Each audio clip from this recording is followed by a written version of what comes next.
much. That was Olga My Food, which is a beautiful aria in praise of nature, in praise of a beautiful plane tree, and it's sung by the character Cersei from the opera of the same name by Handel. And we had hoped to have an accompanist tonight, but we had some technical difficulties, so on with the show. I'm just going to sing one more aria for you.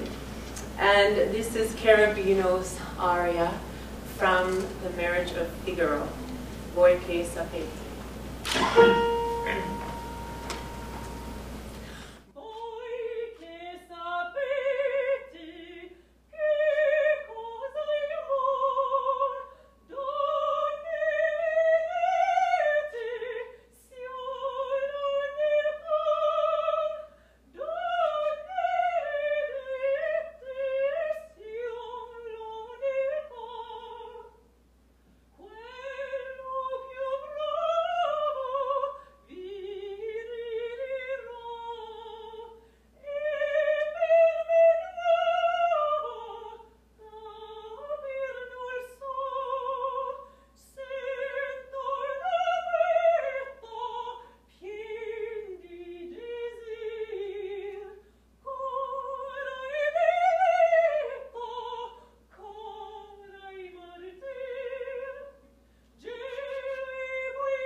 Thank you very much once again for Melissa Howell.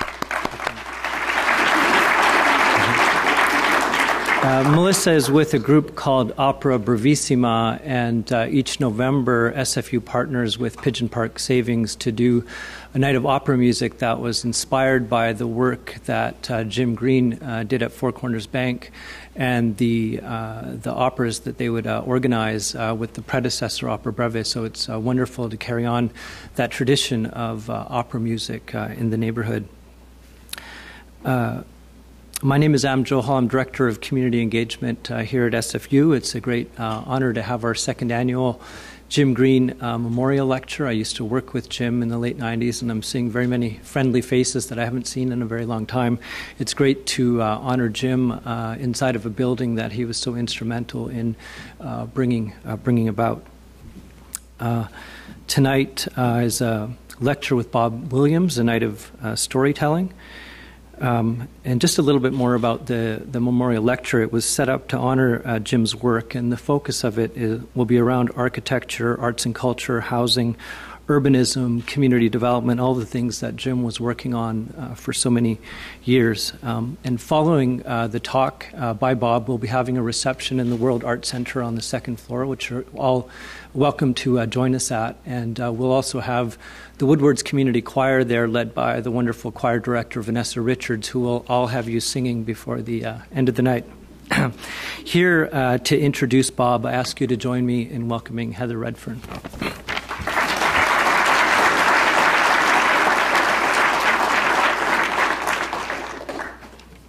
Hello, it's so great. I haven't seen so many of you for a long time. It's really wonderful to see you.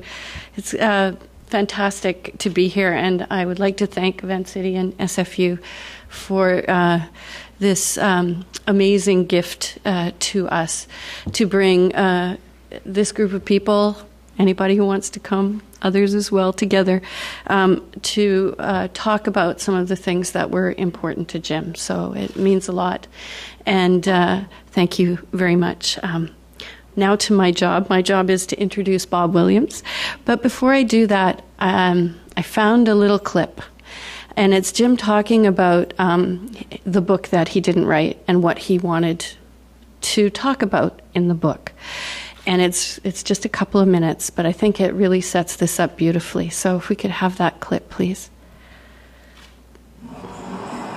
So one of the things that I want to talk about, well, let's look at it. Obviously, I want to talk about developing social housing that's architecturally significant, of trying to find ways in which everything that the poor, the disabled, or other people with difficulties have to deal with, which is usually second-rate architecture, afterthoughts of ramps and things like that, to go forward with doing the best quality work for low-income people and people that are at risk. And of course, I want to talk about, theoretically, the architecture of opportunity. I want to talk about the theory of activation and how those two things guide me now. I'd like to talk about some of the people that I've met through my life that have really shaped my thinking. Jane Jacobs, for one. Certainly, the other would be Madame Lambert, Phyllis Lambert. Other people who I won't think of right now who have taught me a lot. The idea that a lot of times you cannot stop something, you cannot really alter the path like the Olympics, but what you can do is create situations like we did with the IOCC, was sitting on the various committees of the bid committee, making the promises to the world to try to embarrass people to live up to, politicians especially, to live up to the principles they made. Talk about some of my battles with my housing groups, talk about the importance of banking for low-income people, the role of arts and culture, the role of opera, for example, tell the great stories about when what's-his-name was up, Earl Shores was up here. Let's try to keep it light but serious, and I think that's the way to go in this. Isn't that great?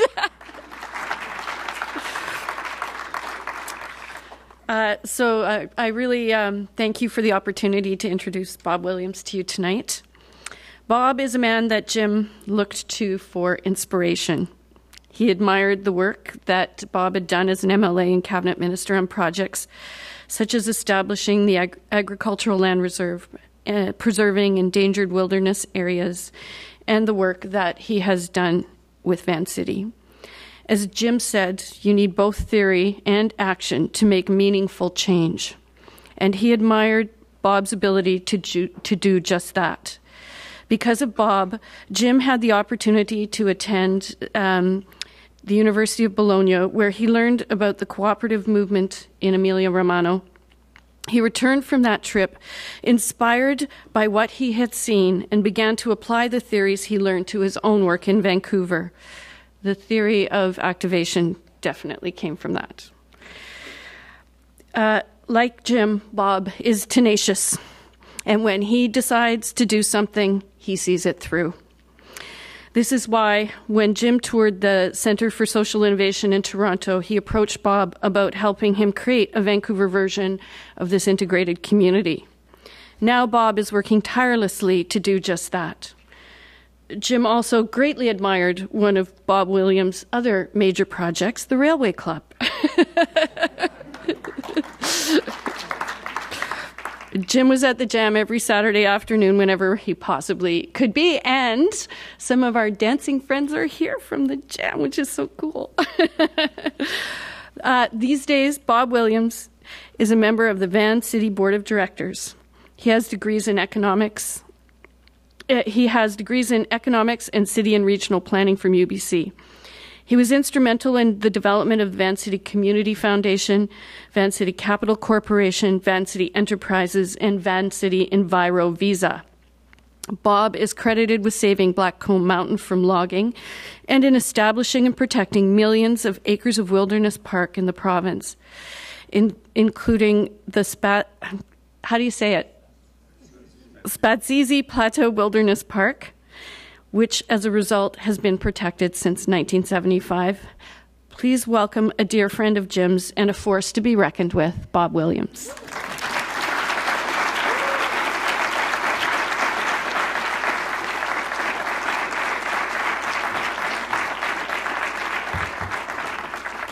Thanks, Heather, and thanks, Melissa. I'd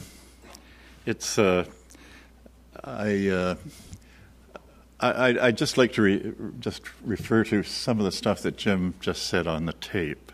I was a bit of a wonka at some point in my career, and cared a lot about public policy and housing. And Ahmed asked me to come down here and give a talk one Sunday. And it was a Sunday afternoon, and there was a local crowd from the neighborhood. And the wonk in me hadn't seen the new signs at the Rainier Hotel just down here on Carroll Street, or the Pennsylvania Hotel down there. And it was one of those gloomy kind of wintry days just before dark, but the mood was still intriguing. So I was there on Carroll Street, and I'm looking up at the signs, and I didn't notice that there was a woman that lived in the neighborhood, came up, and she was about 6 feet away from me. And then I came to, and she said, "You're looking at the signs, aren't you?" And I said, yes, I am. And I'd been thinking, if I was doing those projects, would I have approved the money for those signs? And so what she said was, "Aren't they beautiful?" And I knew immediately that all the right decisions had been made along the lines of the sort of stuff that Jim always talked about. And I'm not so sure I would have made as good a decision had it been mine to make. But today we're here to honor and remember Jim and his great work, and to celebrate it. And I have to say first that I'm not here representing Vancity, although it's been a part of my life for about 30 years now. And I am here, though, as the chair of the Jim Green Foundation, which has been supported by both SFU and Vancity. And I speak here as a citizen. And I like to think about that because in many ways our friend Jim brought back citizenship to this part of the city.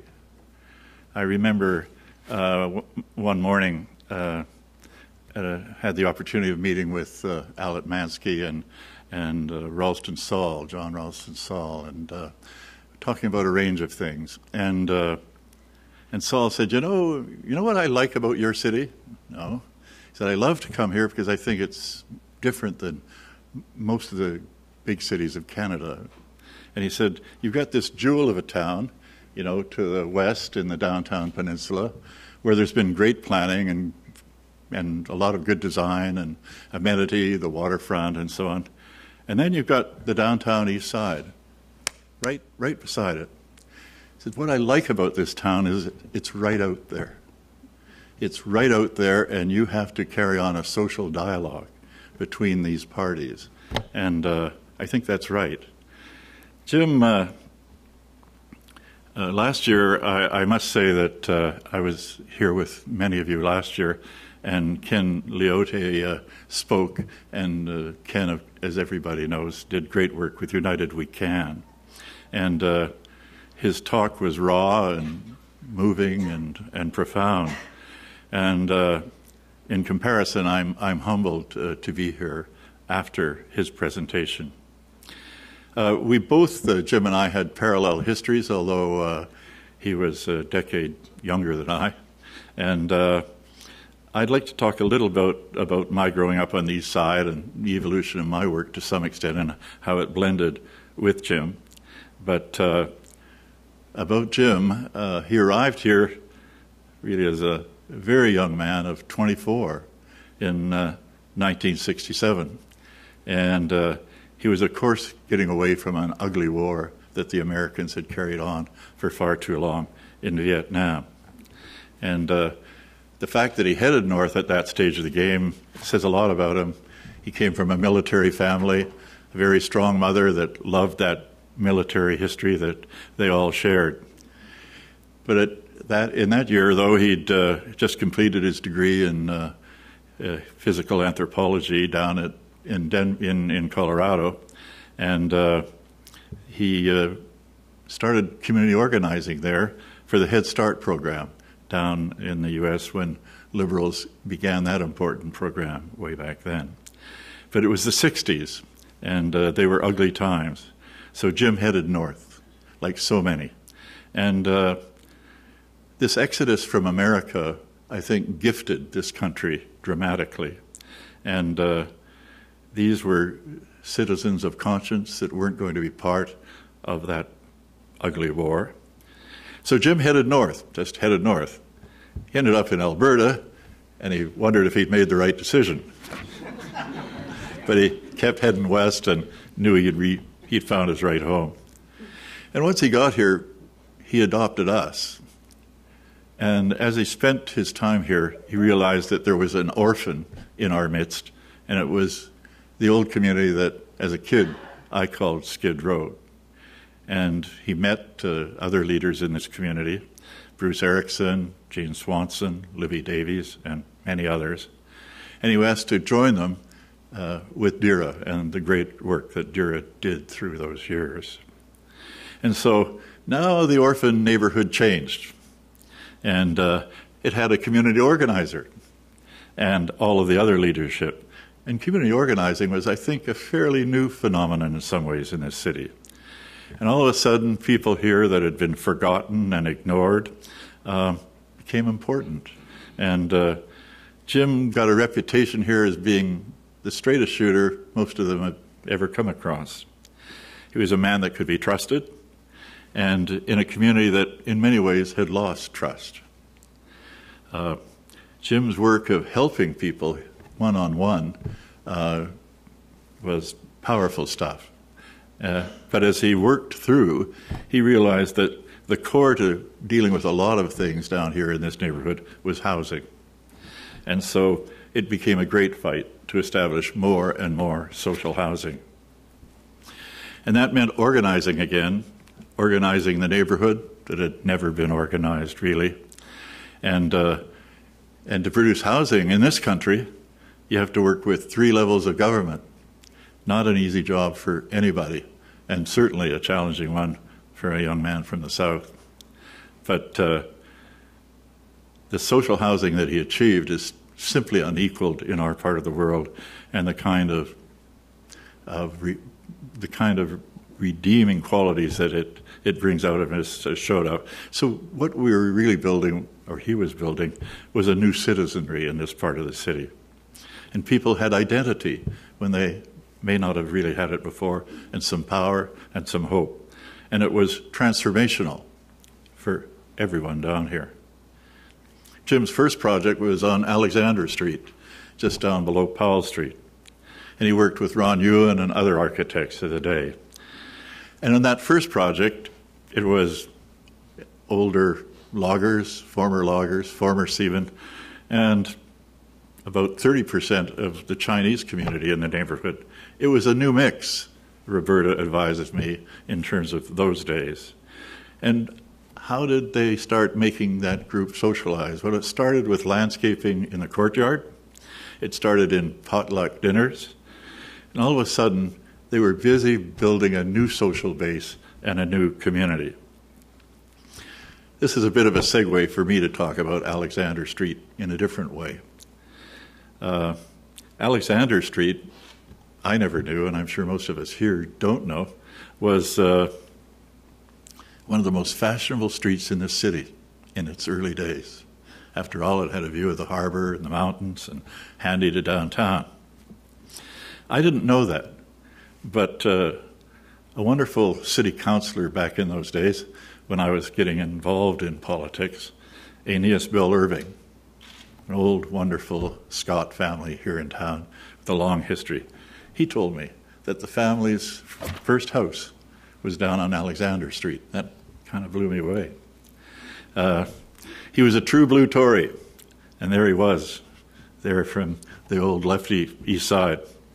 He was on council when I was a young pup and got elected to council, and that was in, it's scary, that was in 1964. And I was the first East Side guy that had been elected to council in decades. I was a young 31-year-old town planner. And in my own way, I kind of cut a swath up there on the hill.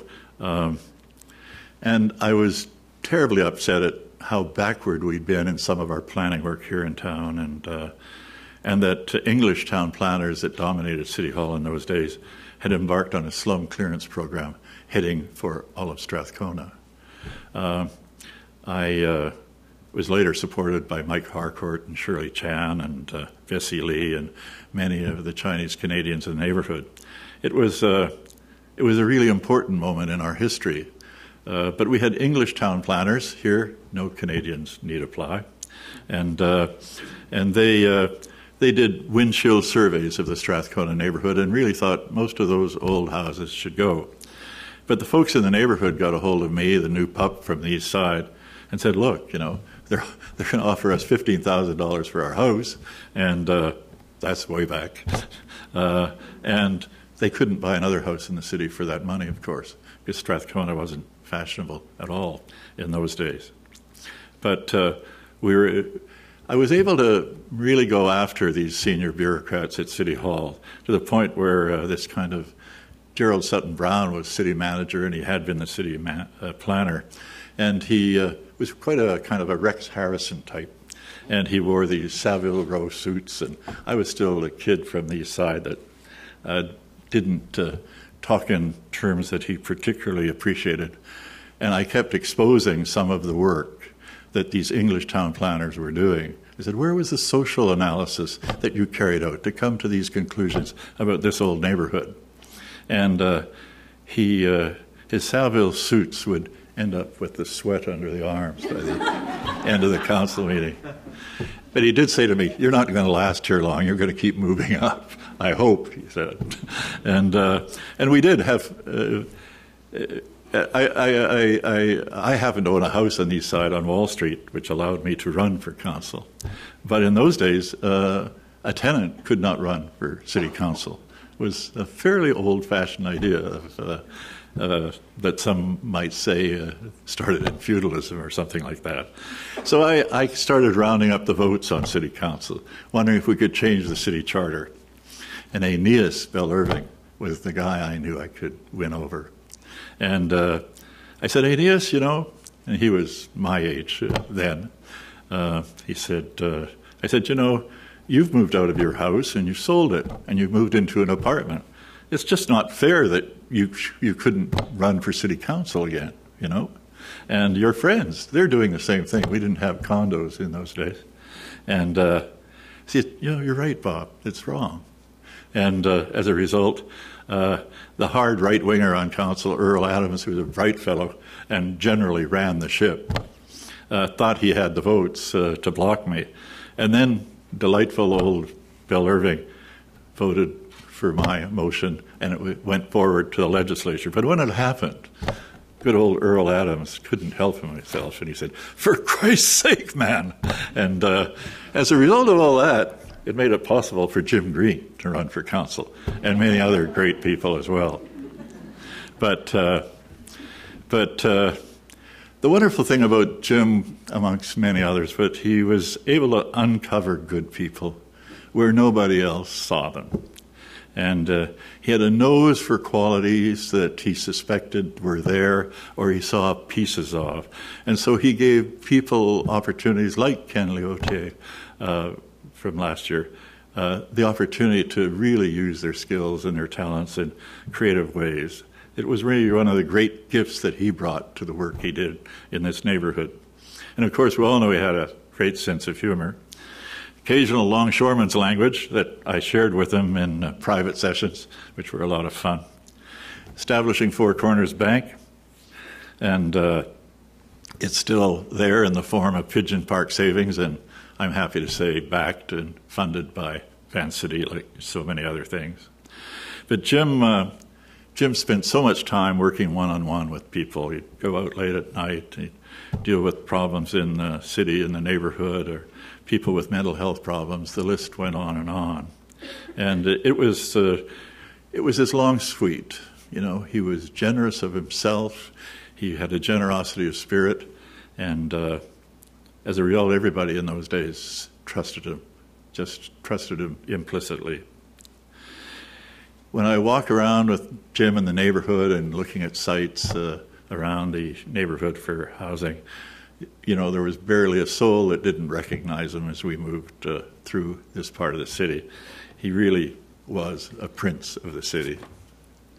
And music, you know, Jim loved it all, as we saw tonight. And opera, of course, which I learned to appreciate over time.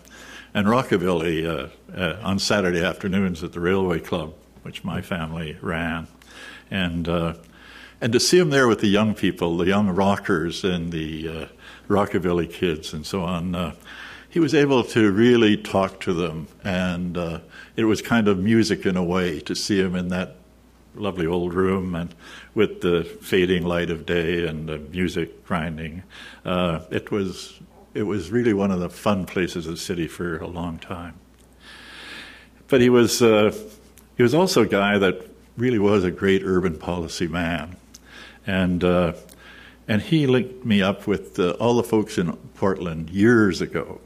You know, Portland has evolved into one of the great cities of America.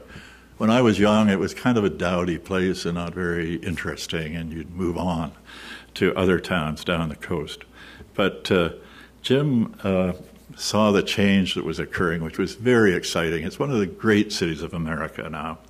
And but he kept track of it. He knew the mayors to be, the chain of them. And when I went down there, I was able to meet people that became governors or were former governors or ministers in D.C. or were supervisors and so on. And in a sense, you know, it was a model for us. And he knew it was a model for us here in Vancouver. Because as you uncovered it, you realized the depth of understanding in creating their region and their city, the smartness in terms of their light rail system, their regional governance, which is so much better than ours.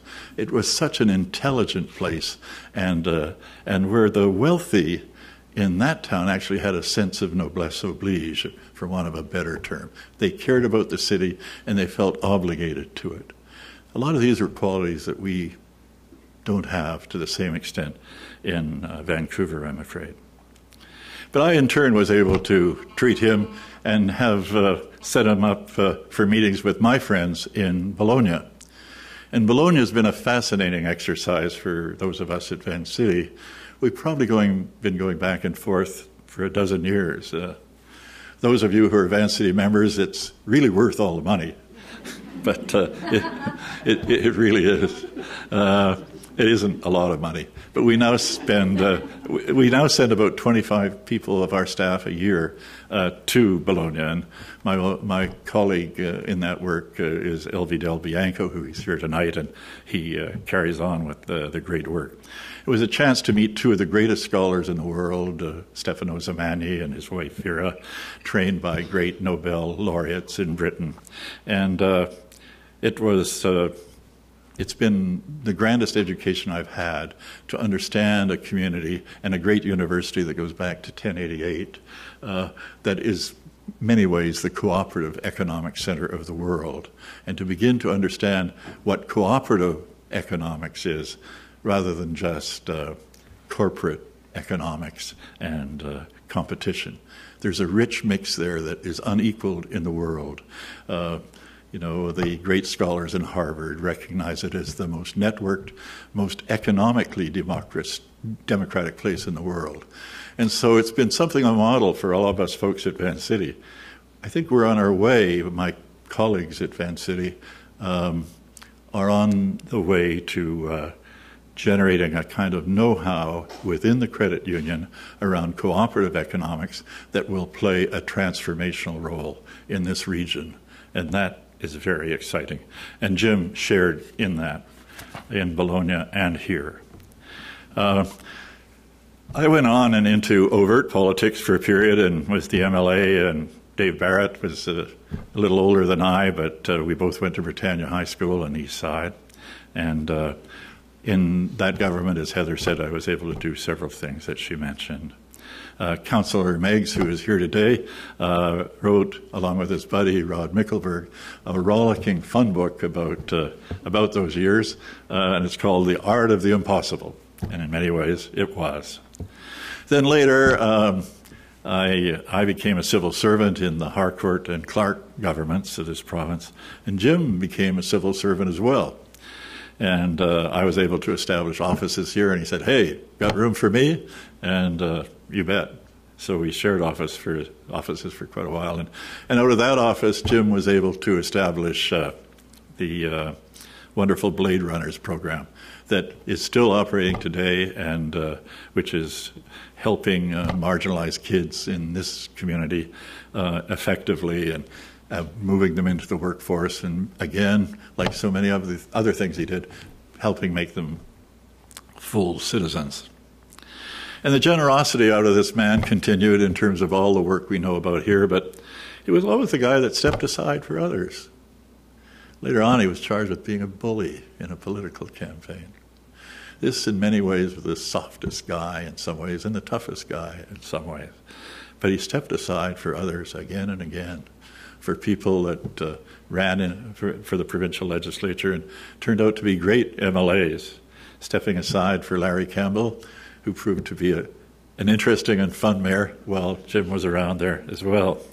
And only later did Jim run into trouble in terms of an unfortunate election that really had a bad history. So the interesting thing is about us two lefties is that we ended up enjoying doing business.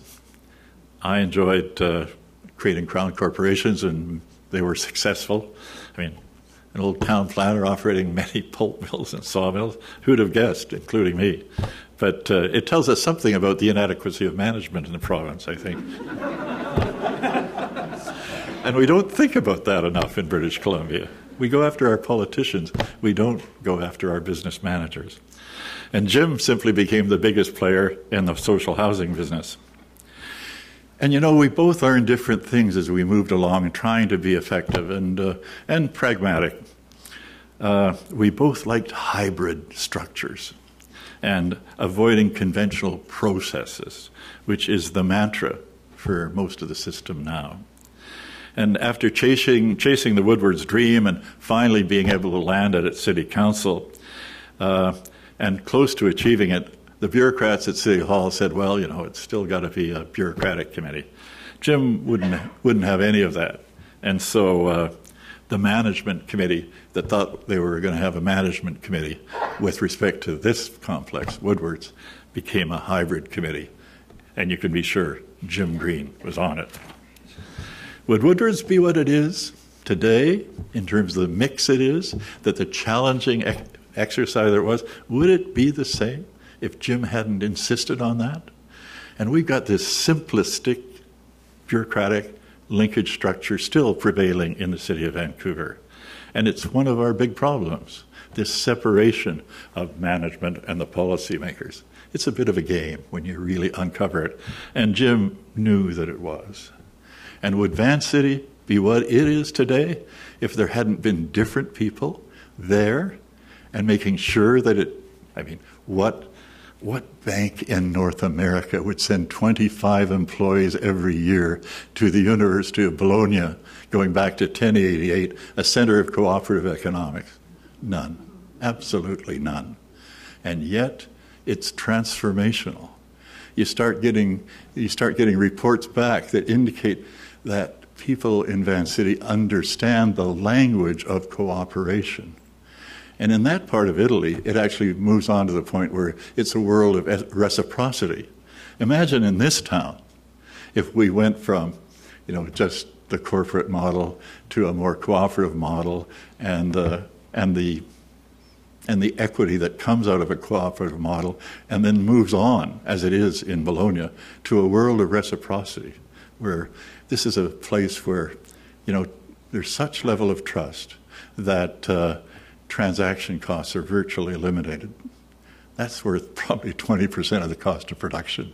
So there's so much to be learned there. And Jim learned a chunk of it, and I've been lucky enough to learn a lot of it as well. So look at this place, this Woodward's. Extraordinary, this wonderful diagonal cut through the block. It's a gem, Jim's vision.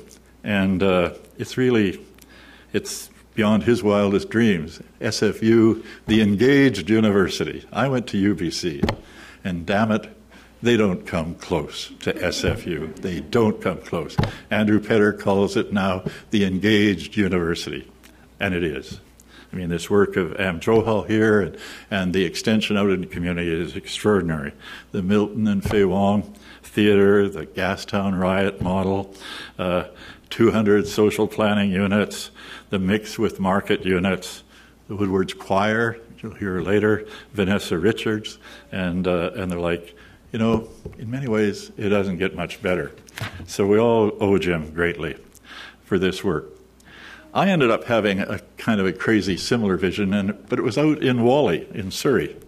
And it's a bit of a sidebar, but I'd like to tell the story because nobody knows it. There's so many stories that people don't know in this town, and good and bad. And when I was a young pup in the legislature, we had a wonderful MLA who had been the leader of the opposition. His name was Bob Strachan. He was a Scot, and he came here as indentured labor to the Maritimes. He was the most well-read man I'd ever met, and didn't, I don't think, finish high school. And he was so well-read that, he would grind away reading at night, and the Scot farmer that he worked for to pay off his bills kept track of the amount of coal oil he used at night, and told him he was reading too much and using up too much of the coal oil. Well, Bob had the job when we were government back in those days to establish ICBC. And he said to me, well, hey, Williams, you do understand why we want a public auto insurance system in the province. I said, yeah, sure. And I said, it's efficient and it makes a lot of sense. And so, no. He says, it's all of that. But he says, it's the reserves. We keep the reserves here in BC. It doesn't go off elsewhere. And while we have these reserves here, we can do good work with them and recycle the money. So it becomes a capital pool for the people of the province. This is this carpenter telling me about capital pools. More recently, Warren Buffett, who, with his giant company, owns General Reinsurance in the United States, their biggest insurer.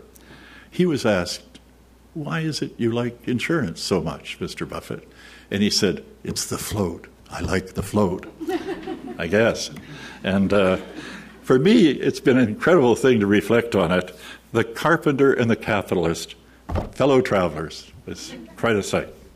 So when I walked into ICBC, where Andrew had sent me in my new role as chair, I asked, well, where do we put our reserves? And the answer was paper in Toronto and New York. And so, as an East End kid, I had concluded that Whalley was the new East Side, and that we could probably transform Whalley, just as Jim was transforming this part of the city.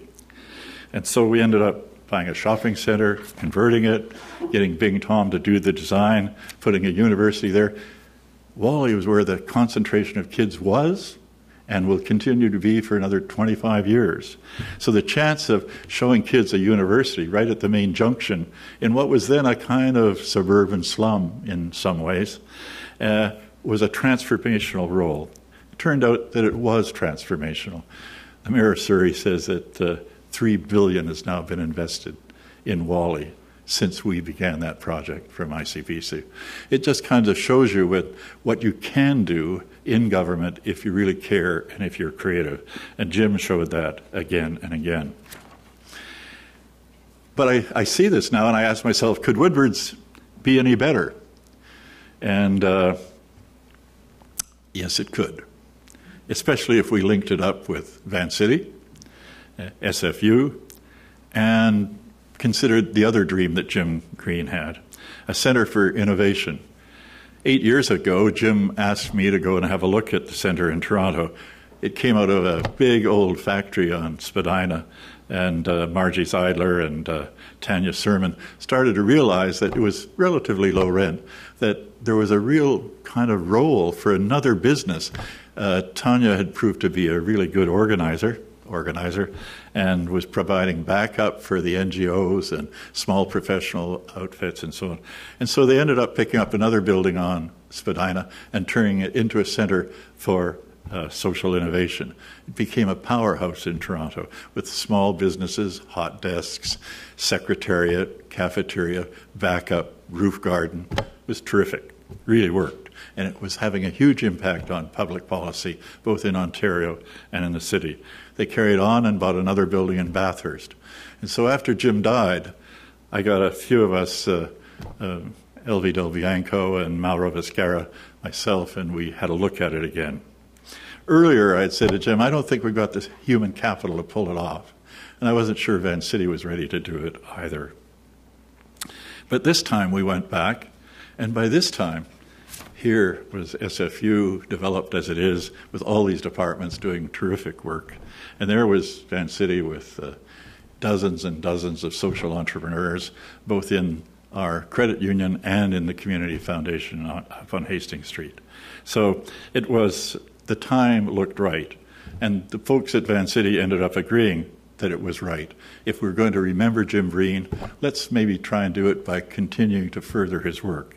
And so funds were provided to begin that. We then went to the city manager in Vancouver, because at that point the city was proposing an RFP for the old cop shop, the police station down here.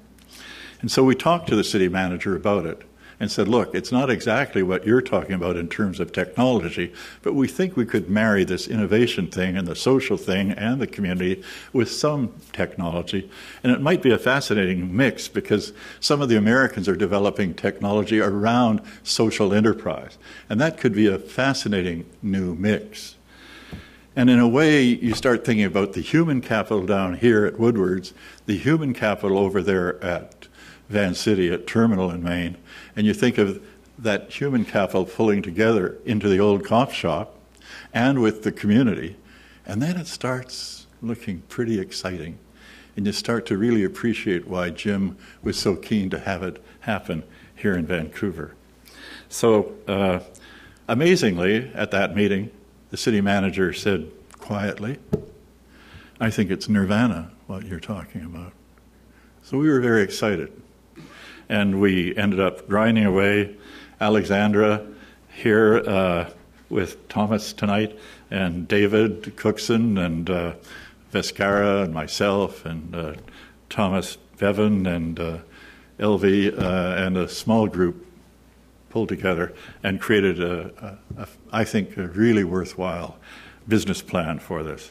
The business plan has since been looked at by a couple of experts that have been attending the more recent international meetings on social innovation. And both of them really speak highly of our plan. Al Atmansky, who attended, I think, in Korea, a meeting last year, and Ken Gauthier, who attended as well. And there will be such a meeting here again internationally on Granville Island in May. They celebrate our work. And I'm sorry to say that it's kind of shunted to the side now in terms of the city's agency, the Vancouver Economic Commission, who have the file for the city. And they ended up, I think, coming to the conclusion, but they haven't been public about it yet, that they can probably do the better job. And they actually talked to some of our partners in our business plan, and who knows what will happen with that. But there'd been an early story where the city manager had worked with Discovery Parks, which is the university research group. And at the last minute, there were difficulties and Discovery Parks walked. So it's not been an entirely happy experience. And the problem is that this lack of hybrid approaches, this separation of management and bureaucrats from real political drive or from the real community. And it's a terribly serious problem in this town because it creates kind of unreal structures that really prevent the voices of the people from being heard. And so I think now they've gone ahead and they're issuing another RFP yet, just in the last week or so, around looking for architects. And they're thinking about probably to some extent gutting the building and redoing it. I don't think the city's got a great reputation in terms of business enterprises. You know, Southeast Falls Creek and the Olympic Village is still biting into the property fund of this city in a dramatic way. And even over here on the Woodward's parking lot, or parking structure, when the city rebuilt that, it cost $25,000 a slot. When Bing Tom and Gordon Smith and I did the project in Surrey, Central City, this wonderful galleria and university and rebuilt shopping center, the parking structure cost $8,000 a slot, comparable. So the fact that somehow the bureaucrats in the Economic Development Commission think they can handle this more effectively than these two institutions we were working with, or Gordon Smith, who built a $250 million project for us out there on time and on budget, and winning all the international awards in Cannes, France. Somehow, I don't really think the Economic Commission has the capacity to pull it off themselves. So that remains to be seen. And there's been a lack of a community dialogue. The coffee shop isn't on the agenda in terms of the Downtown Eastside or plan. It hasn't been on the agenda. There have not been public meetings around that. I think that's terribly necessary. I think there's other examples in the hood now that are worrisome, and there will be arguments on both sides about it. But one that I've looked at more recently is 349 Powell Street. And the engineers and the bureaucrats at City Hall can say, and I'm sure they've advised the councillors, that yeah, it was a serious problem and it wasn't looked after. But the story as I understand it, so there are arguments on both sides, but the story as I understand it in terms of, and this is property just opposite Oppenheimer Park, is that there is a consolidator who bought up most of the buildings on the western half of the block opposite Oppenheimer Park. There was an old Ming Sun Society on a 50-foot lot with 8 SRO units and elderly Chinese people up there. And there's several of these spots. I know one, the Lee group on Pryor Street. And these were nice little social agencies that were small, yet provided housing for elderly and not very well-off Chinese citizens in this community. And they've been around a long time. But with the aggressive consolidation in that block, they were starting to get squeezed. And the building on the other side, picked up by the same player, ended up being troublesome and was broken into. And it became such a problem, the city knocked it down. In knocking it down, they had an impact on the Ming Sun Society.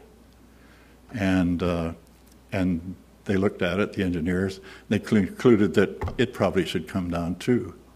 And yet one wonders, because when I went down there rummaging around just last Sunday to look it all over, because I'd been away earlier, one of the neighbors came over and said, well, what are you up to? As I was looking around there in the snow on last Sunday. And he said, you know, what's been going on here is evil. And the elderly people were all pushed out by the city, and then there were subsequent problems and what appears to be sabotage in terms of hurting the building to the point where one could argue that, yes, it should be knocked down, and that would certainly help the consolidator that's looking at 10-story buildings going up down the street and seeing the opportunity that represents. There's arguments on both sides, but It's very worrisome. Anyway, the police station represents an interesting kind of history.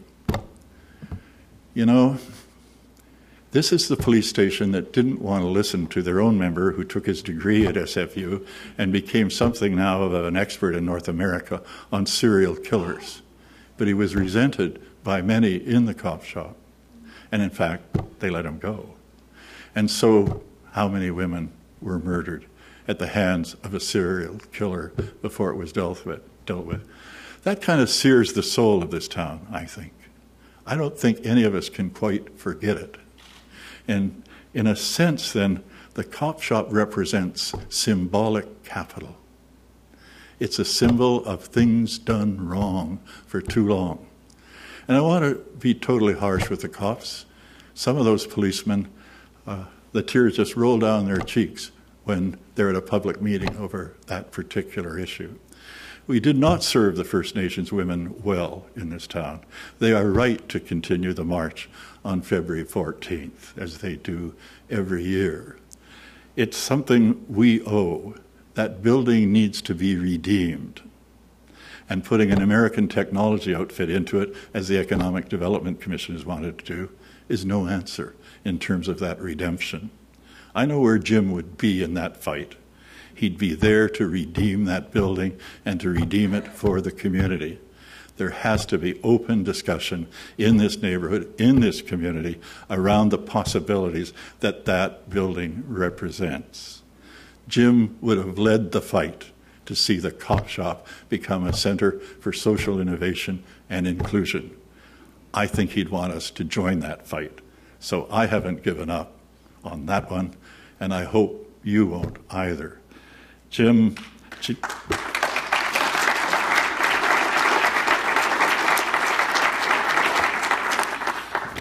we were honored to have Jim share his life with us, and we're honored to celebrate him tonight. Thank you.